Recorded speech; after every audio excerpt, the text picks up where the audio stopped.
La justicia es un principio que inclina a obrar y juzgar respetando sobre todo la verdad.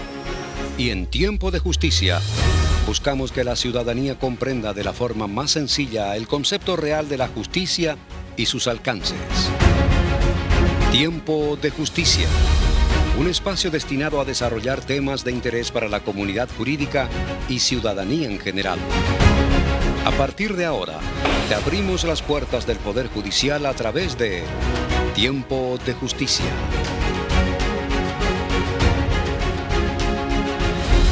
Ya en otro programa de Tiempo de Justicia, bienvenidos a todos. Hoy vamos a hablar sobre el Museo de la Justicia, Centro de Documentación y Archivo para la Defensa de los Derechos Humanos. ¿Qué tipo de documentos preserva? ¿Cuál es el contenido histórico que poseen? Y por sobre todo el valor que representa tanto para la comunidad nacional e internacional, Liliana. Sí, Cristian, en el siguiente bloque vamos a recibir al director del museo, el abogado José Agustín Fernández.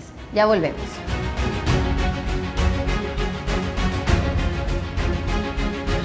La Corte Suprema de Justicia brinda seguridad jurídica a los ganaderos a través de los registros de las marcas y señales de ganado mayor y menor.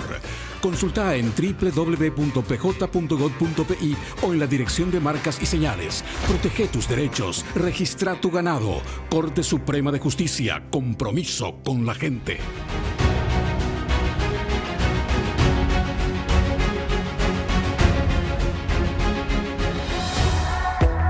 Ya estamos de vuelta en Tiempo de Justicia y recibimos a nuestro invitado, el abogado José Agustín Fernández, quien es director del Museo de Justicia del Poder Judicial. Bienvenido. Un placer de estar aquí con ustedes y estoy aquí para lo que dispongan. Doctor, para iniciar nos gustaría que pueda explayarse y explicar un poquitito a la audiencia qué se refiere a la creación y la historia del Museo de Justicia. Eso tiene más de 30 años de historia. Hay que remontarnos a 1992, cuando en un caluroso día, un 22 de diciembre, se descubren lo que se llaman los archivos del terror. Ese fue un acontecimiento singular, un hito en la historia paraguaya y fundamentalmente para los derechos humanos, porque a partir de allí se transformó la idea de los derechos humanos aquí en el Paraguay. Se descubrieron lo que se llaman los famosos archivos del terror, y eso es una denominación que se la dio la prensa, porque la prensa acompañó ese procedimiento. Esos documentos, para sintetizar, fueron llevados al Poder Judicial, particularmente a mi despacho. Yo era juez de primera instancia, actuaba en un caso de habeas data, el primer caso histórico del Paraguay, el caso del doctor Martín Almada. Llevamos a mi despacho y a partir de ese momento, 22 de diciembre, luego de casi 12 horas de trabajo, gracias a en ese momento Canal 13, que nos proporcionó un medio para llevar esos documentos, empezamos a trabajar y ya de eso pasó 30 años. Primeramente esos documentos estaban en mi despacho, después fueron llevados al 8º piso y en el año 2007 esos documentos, para que tengan mayor visibilidad, fueron puestos en planta baja. Y en planta baja cambió la denominación. Y el Poder Judicial, con muy buen criterio, la doctora Alicia Pucheta de Correa, cuando esa era nuestra jefa, llamémosle, referente a los derechos humanos, y adopta el nombre de Museo y Centro de Documentación y Archivo para la Defensa de los Derechos Humanos, Museo y Archivo del Terror. Reitero, eso es en el año 2007. Y bueno, y a partir de ahí empieza una nueva historia, una historia de mayor comunicación con la gente, una historia que le da otra dimensión fundamentalmente al Archivo del Terror, que es el corazón de ese lugar, es un santuario de los derechos humanos. Doctor, ¿cuál usted cree que es el contexto, o sea, desde un contexto histórico, cuál es la importancia para nuestra sociedad de este Museo de Justicia? Históricamente hablando, tiene una significación muy importante, porque antes del golpe de Estado, que aquí no había violaciones de derechos humanos, que aquí todo estaba bien. O sea que los derechos humanos era un elemento que evidentemente faltaba aquí en el Paraguay. Había violaciones sistemáticas, torturas, desapariciones forzadas, exilios, en fin. Entonces, ese aspecto negativo había que repararlo. Y empieza el general Rodríguez tímidamente con su tarea, hasta que se produce el hallazgo de estos archivos. ¿Y qué produce eso, verdad? Produce, como dije, un impacto histórico. ¿Por qué? Porque eso tiene influencia aquí en el Paraguay, para las habeas data, para los procesos de violaciones de derechos humanos, para el cambio de paradigma en cuanto a qué había ocurrido. Como dice la Comisión de Verdad y Justicia, a nivel oicó, para que no se repita. O sea que sistemáticamente aquí se violaban derechos humanos. Aquí hubieron 500 desaparecidos, aquí hubieron más de 20.000 víctimas directas. Y eso históricamente está demostrado, con los archivos como base, como puntal, pero no nos quedemos solamente en el Paraguay. Esto tiene una importancia tan significativa, reitero, ¿verdad?, desde el punto de vista internacional. La Operación Cóndor, que es una operación, es un sistema de integración negativa de todos nuestros países, Argentina, Brasil, Paraguay, Uruguay, Chile, ¿verdad? Los dictadores se unieron para el crimen, para las desapariciones, para los controles, para las torturas, ¿verdad? ¿Contra quién? Contra alguien que atentase contra estos gobiernos, ¿verdad? Y no en el sentido literal, sino en el sentido de tener pensamientos diferentes. El hecho de pensar diferente automáticamente implicaba control, cárcel, desaparición forzada, exilio y cualquier otra forma de violación de derechos humanos. Eso desde el punto de vista histórico, pero esto tiene muchísimas dimensiones.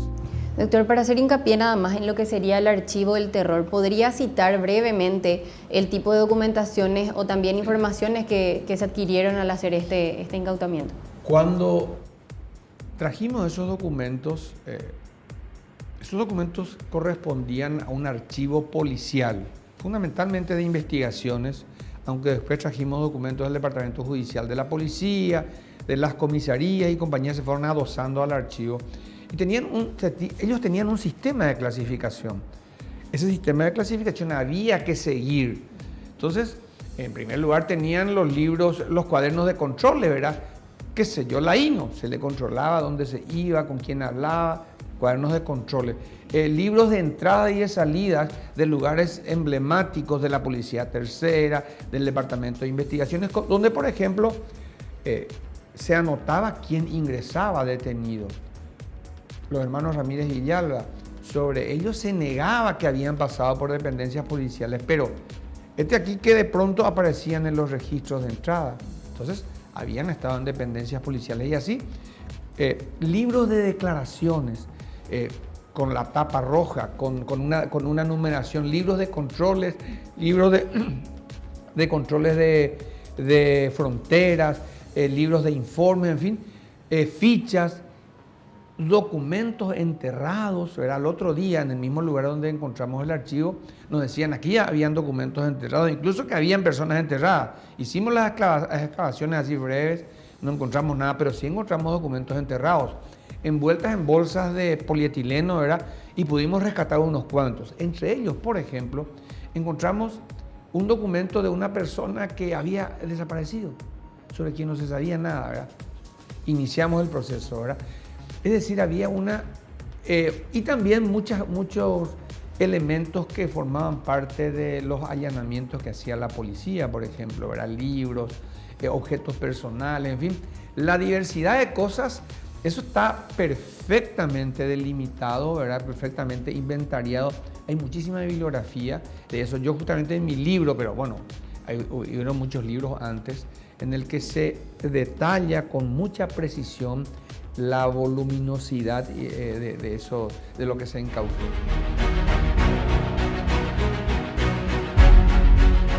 La Corte Suprema de Justicia pone a disposición de la ciudadanía una plataforma web para el control de causas judiciales relacionadas a hechos de corrupción. A través del sitio web www.pj.gov.pi/observatorio podés acceder a información de más de 1.300 casos sistematizados. Monitorea el estado actual de cada caso y conoce el despacho judicial asignado, los agentes fiscales intervinientes, los hechos punibles tipificados y el tipo de actuación según cada procesado. Se trata de un servicio ordenado y de acceso gratuito, que también ofrece fallos judiciales, reglamentaciones y producción de los juzgados de la capital.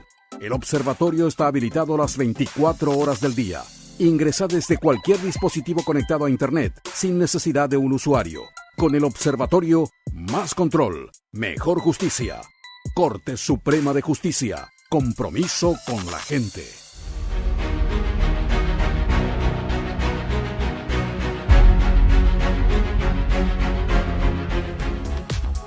Doctor, dentro de del valor que tiene este museo y también el Archivo del Terror, ¿cuál cree usted que es el objetivo principal desde el inicio a esta parte de este museo y justamente también del archivo? Bueno, la gran pregunta era ¿qué hacer con esos archivos? Les cuento así rápidamente.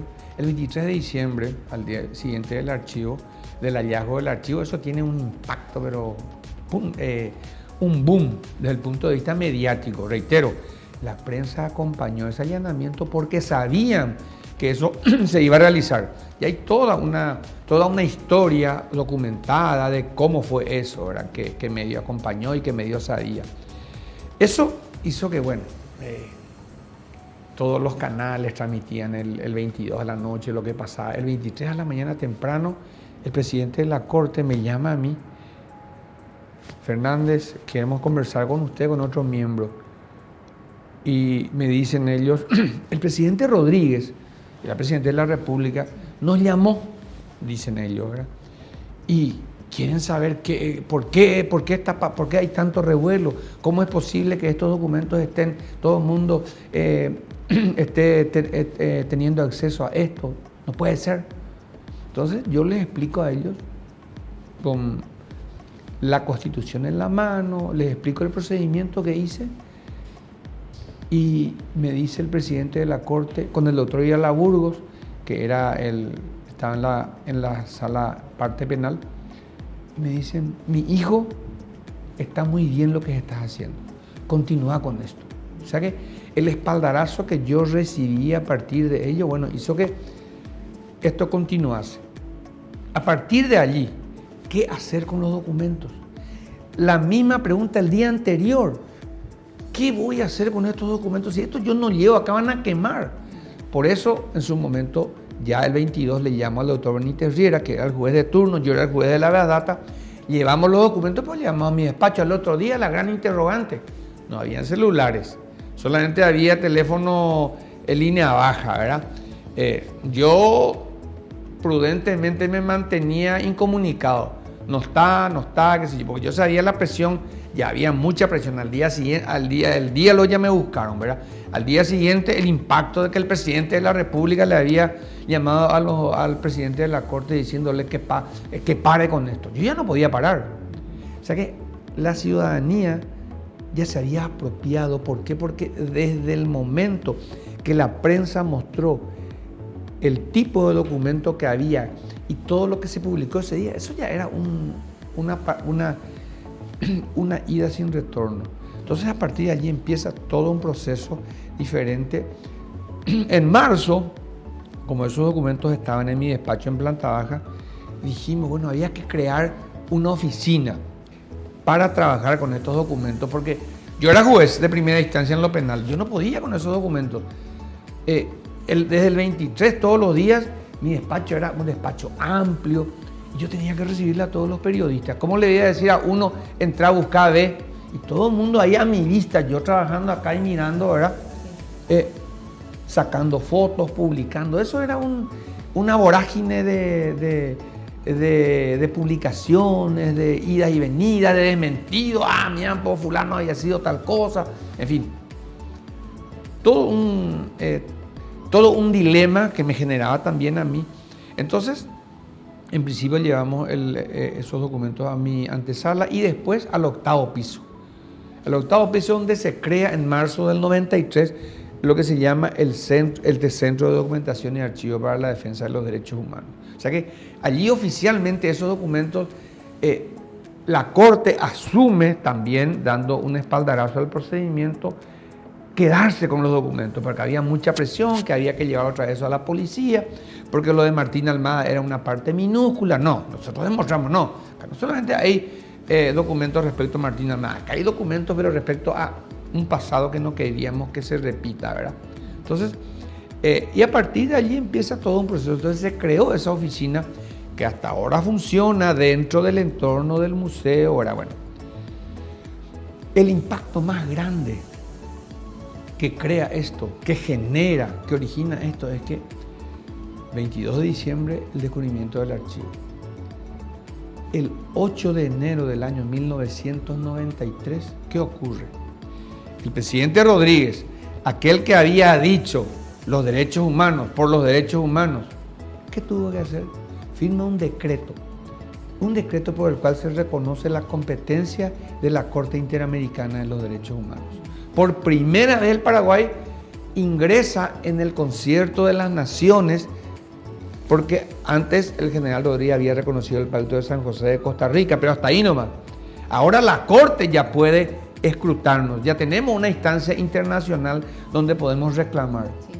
Hoy en día, contra el Paraguay se dictaron varias sentencias, como 7, una absuelta y en todas las otras condenadas. La primera condena justamente surge a partir de documentos encontrados en el archivo. Imagínate la importancia que tiene eso para un ciudadano.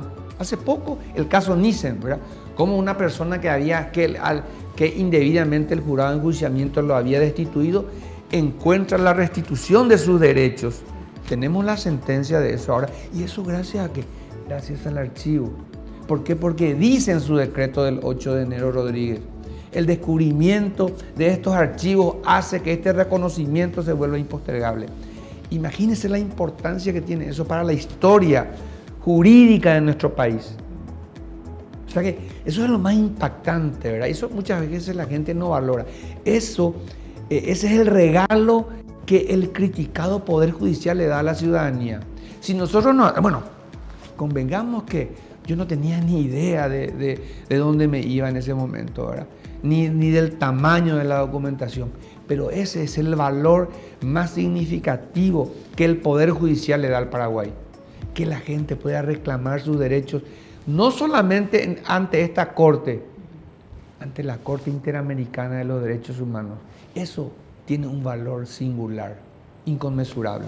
Claramente, doctor, este archivo o este museo en sí tiene un valor documental, jurídico, lleno de informaciones, sí. También en lo que sería justamente un ámbito internacional ya, porque influye en otras decisiones también, no solamente en lo que compete al Paraguay. Hace poco, en el año 2022, se dicta una sentencia de la Corte Interamericana donde ellos, ¿qué es lo que hacen?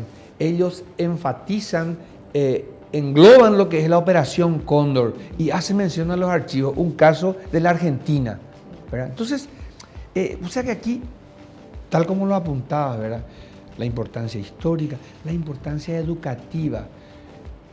La ciudadanía tiene que saber que en el primer caso, en el caso de los hermanos Ramírez Villalba, que así se llama, fueron los que recurrieron al archivo, el caso los Goiburú, los Ramírez Villalba y compañía fueron los que acudieron ante la Corte Interamericana, ¿verdad? Y una de las sentencias contra el Paraguay es que, en primer lugar, que los policías aprendan derechos humanos y visiten ese lugar. Cada año tenemos visitas de policías que se están formando. Que en el sistema educativo se contemple esta negra historia nuestra, ¿verdad? Porque eso es un pasado definitivamente que no queremos recordar. ¿Quién le devuelve el pasado a esas personas que hoy en día ni siquiera saben a esas familias dónde está el cadáver de o los restos de sus parientes? Oiburú, por ejemplo, por dar un simple ejemplo, ¿verdad? O sea que son heridas que nunca se restañan, ¿verdad? Y a eso debemos propender. Acá no importan los sistemas de gobierno, derecha, izquierda, colorado, liberal, no, derechos humanos, derechos inalienables, anteriores y superiores al hombre. Y eso nos muestra cómo el hombre es el lobo del hombre. Cómo ese hombre, esa misma persona que te mira a la cara, puede traicionarte, puede torturarte y puede matarte. El hombre es capaz también de eso. Bueno, estos archivos son muestras así imborrables que nos muestran atrocidades y maldades inimaginables, pero es para aprendizaje, principalmente, como ustedes dicen, para los jóvenes. Por eso este programa es tan instructivo, es tan indicativo y yo les felicito por eso.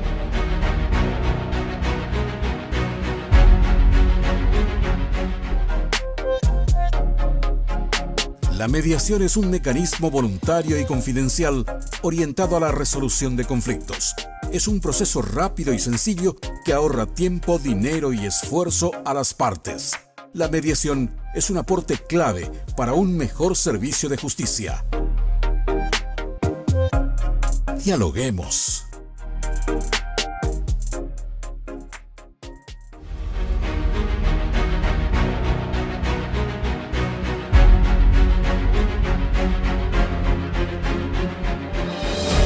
Doctor, para hacer hincapié nada más en lo que mencionó anteriormente, que también tiene un valor educativo para la ciudadanía.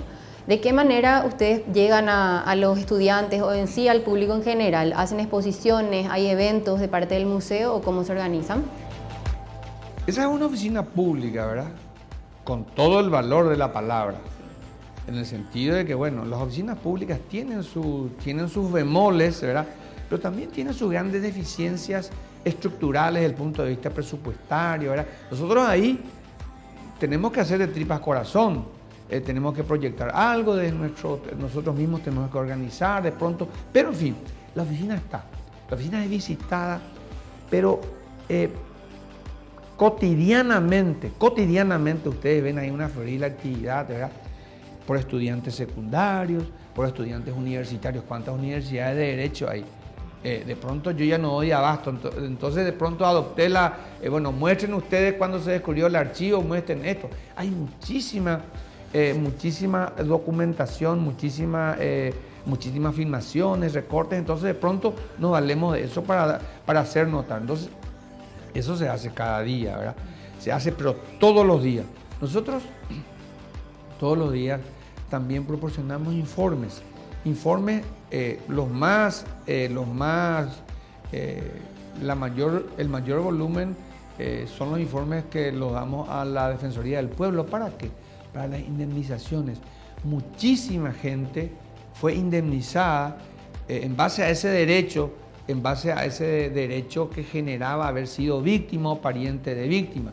El derecho encuentra una forma de indemnizar. Y esa es la forma en que el Estado encuentra a través de la Defensoría del Pueblo, quien nos pide informe en muchísimos casos, pero muchísima gente fue resarcida. Hay informes para habeas datas, hay informes para procesos todavía en marcha, procesos viejos, en fin. Hay un trabajo, visitas, investigaciones que hay allí, hay que asistirle a cualquier investigador que viene, porque de pronto hay que entrar en la computadora y ver, qué datos quiere, de qué país, de qué persona, en fin.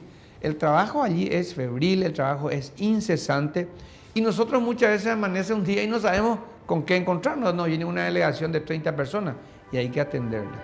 Doctor, justamente eso. Entonces, la ciudadanía puede acercarse Totalmente. cualquier día de los 5 días de la semana, digamos, hábiles, para... Así mismo, los recibimos a todos. Lo ideal es planificarlo para que de alguna manera yo pueda acompañarlos un poquito. De pronto se enfatiza cuando se trata de estudiantes de derecho algunos aspectos, ¿verdad? Justamente estos aspectos que te digo, ¿verdad? Sí. El aspecto constitucional, el aspecto... ¿Por qué? Porque el museo también, ustedes conocen, ¿verdad? En esa primera parte, el museo, ¿qué es lo que tiene? Tiene esa exposición en vivo de una historia del Paraguay desde el punto de vista de los guaraníes, del derecho colonial, del derecho constitucional. Esa es una obra multidisciplinaria. Ahí trabajaron abogados, historiadores, trabajaron museógrafos, en fin. Es una apuesta que, a propósito, ¿verdad? Nuestro sueño es que en todas las instituciones judiciales algún día esté ese museo reiterado con la historia particular de cada circunscripción. Pero en fin, eso se puede visitar todos los días. Muy bien, entonces, doctor, ¿cuál cree usted que es la reacción de la sociedad ante este Museo de Justicia y estos archivos del terror? Y desde el inicio la sociedad se apropió de estos archivos y ha tenido ha generado un impacto en ellos, y la sociedad también se ha involucrado, ¿verdad? Tal vez falta más recursos, más iniciativas, más conexión, pero sin embargo, bueno, a esta altura yo creo que muchísimo se ha hecho. Han pasado 30 años y tengo que decir que, bueno, tal vez el impacto más grande, el reconocimiento más importante es que la UNESCO es parte de la ONU en derechos humanos, en educación y en cultura, y nos dio el título de que esto es memoria del mundo. Eso es lo más relevante, ¿verdad? O sea que esto es para la humanidad. Además tengo que decir, bueno, que todas las organizaciones de derechos humanos aquí han reconocido el valor que tiene el archivo. El año pasado el Senado nos ha dado la distinción a mí, al doctor Martín Almada, recientemente los premios Dignidad de la CODEUPI, la Gobernación de Misiones, el San Ignacio de Misiones, que es mi pueblo, mi comunidad. Nadie es profeta en su tierra, ¿verdad? Sin embargo, eso es lo que para mí es el mayor valor también, ¿verdad?, desde el punto de vista personal, pero desde el punto de vista internacional, lo que la UNESCO, ese título que nos da. Qué bueno, doctor. Doctor, lastimosamente nos estamos quedando sin tiempo, pero agradecemos muchísimo su espacio y su tiempo también para estar acá con nosotros y para explicar un poquito a la ciudadanía lo que es el Museo de Justicia. Con mucho gusto, estamos siempre a disposición y ahí abiertos principalmente para que la gente acuda. Gracias a ustedes. Ya volvemos con las conclusiones.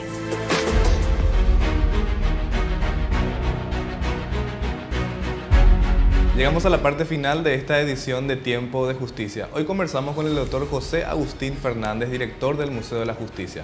Él mismo resaltó que el Museo de la Justicia posee varios reconocimientos internacionales, entre ellos, el más importante, diría yo, el reconocimiento de la UNESCO, que fue declarado como Patrimonio Intangible de la Humanidad, Eliana. Así es, Cristian, este museo que contiene gran valor jurídico, histórico y documental para la ciudadanía.